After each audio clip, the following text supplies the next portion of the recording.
जी, मेरे साथ यहाँ एक साहब मौजूद हैं जिनका ताल्लुक़ गदर से है।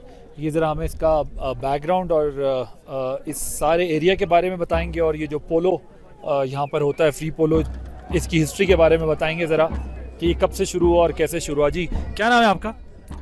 Thank you so much. मेरा नाम एडवोकेट सफदर शराजी है और मेरा ताल्लुक़ फंडर से है, फंडर गज़र से है। सर, आपका बहुत बहुत शुक्रिया। हम आपके बड़े फ़ैन हैं, आपको टेलीविज़न में देखते हैं। आज आपसे मिलने का मौका मिला, तो welcome to Shandur. Thank you sir, ये शंदूर का हिस्ट्री ये है कि ये स्टार्ट हुआ 1936 में। यहाँ पे रिवायती खेल खेला गया गज़र और मस्तूज के दरमियान।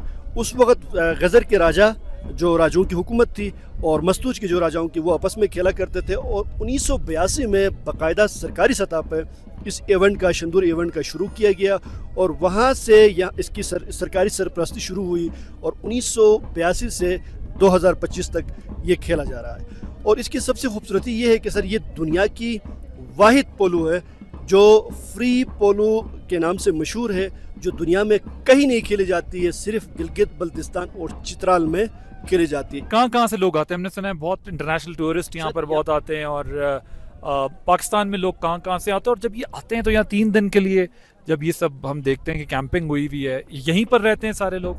जी सर, जैसे आपने कहा कि एक तो ये है कि इंटरनेशनल टूरिस्ट बड़े शौक से यहाँ आते हैं, और डोमेस्टिक टूरिस्ट बहुत ज़्यादा आते हैं, और स्पेशली गिलगित और चित्राल से बहुत ज़्यादा लोग ये देखने आते हो। यहाँ पर ये आप देखते हैं, एक खूबसूरती आप देख रहे हैं कि ये कैंप लगे हुए हैं, खेमज़न होते हैं, यहाँ आते हैं, कैंपिंग करते हैं। और गज़र फंडर, जो इस गज़र की सबसे खूबसूरत गाँव है, वहाँ होटल से, और लस्पर में होटल से वहाँ ठहरते हैं, और जो कैंपिंग के शौकीन है वो यहाँ आके कैंपिंग करते हैं। Thank you so much. Thank you.